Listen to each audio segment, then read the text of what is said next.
আসসালামু আলাইকুম সবাইকে। আপনাদের সাথে আজকে শেয়ার করব নতুন আলু দিয়ে দেশি মুরগির ঝোল। তো আমি প্যান বসিয়ে নিয়েছি।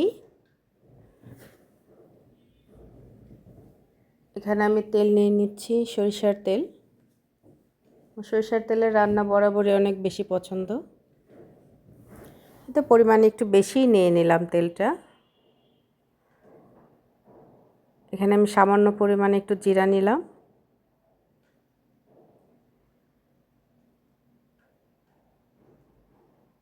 পেঁয়াজ দিয়ে দেবো একটু বেশি পরিমাণেই।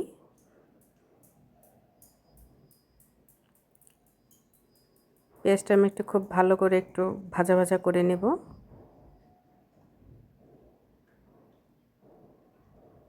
এর মধ্যে আমি গরম মশলাগুলো দিয়ে দিব। এখানে আমি লং, গোলমরিচ, এলাচ, দারচিনি এগুলো নিয়ে নিলাম।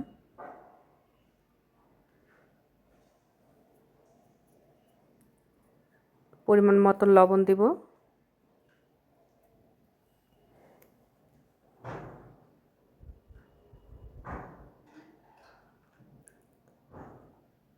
আরও কিছুক্ষণ এটা আমি একটু ভেজে নিব।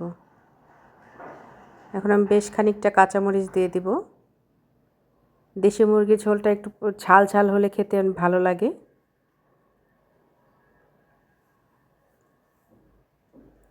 এই তো আমার প্রায় হয়ে এসেছে। এখানে আমি আদা রসুন বাটাটা দিয়ে দিব।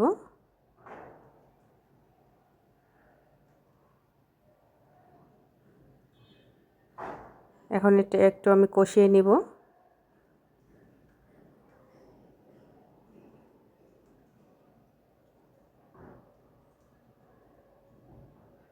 সামান্য পরিমাণে একটু পানি দিব।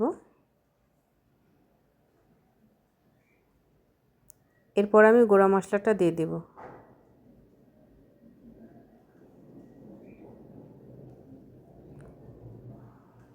হলুদ মরিচের গুঁড়া দিব।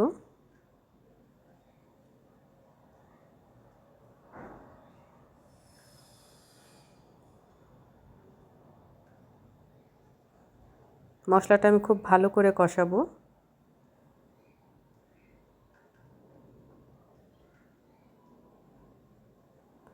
এই তো আমার প্রায় কষানো হয়ে এসেছে।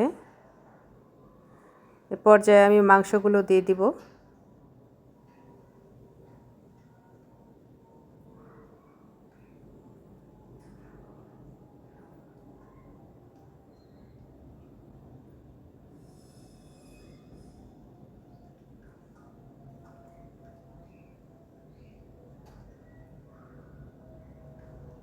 মাংসটা আমি খুব ভালো করে কষাবো। মশলাটা একটু মিশিয়ে আমি ঢাকনা দিয়ে ঢেকে দিব।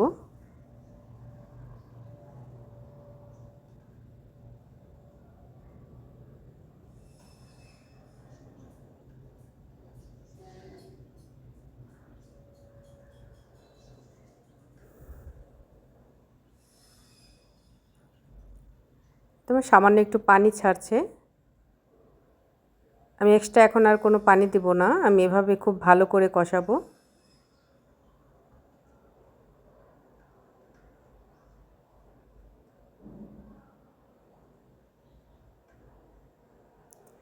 এই তো এর মধ্যে আমার কষানো হয়ে গিয়েছিল। আমি এখানে আলুগুলো দিয়ে দিয়েছি।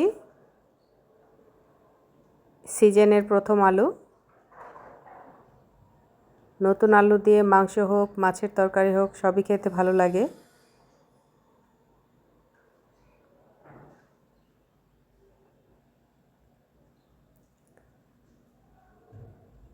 এই তো প্রায় কষানো হয়ে এসেছে।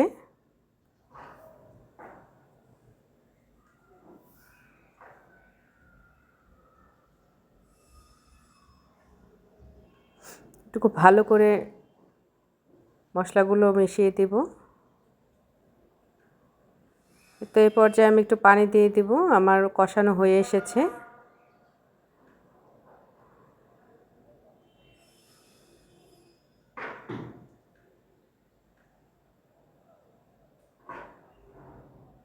একটু বেশি পানি দিয়ে দিলাম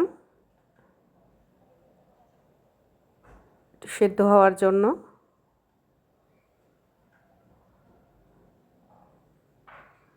আমি ঢাকনা দিয়ে ঢেকে দেব।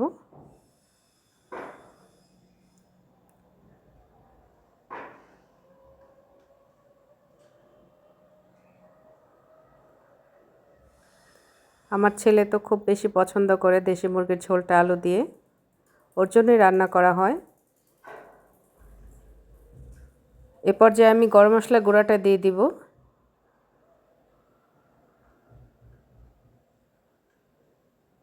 এ সময় গরম মশলা গুঁড়াটা দিলে হবে কি, ঘ্রাণটা অনেক ভালো বের হয়, খেতে অনেক ভালো লাগে।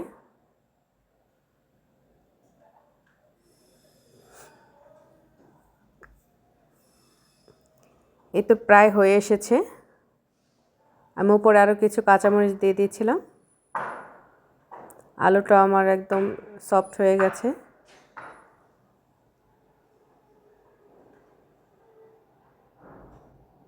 এই তো আমি চুলা বন্ধ করে দিলাম।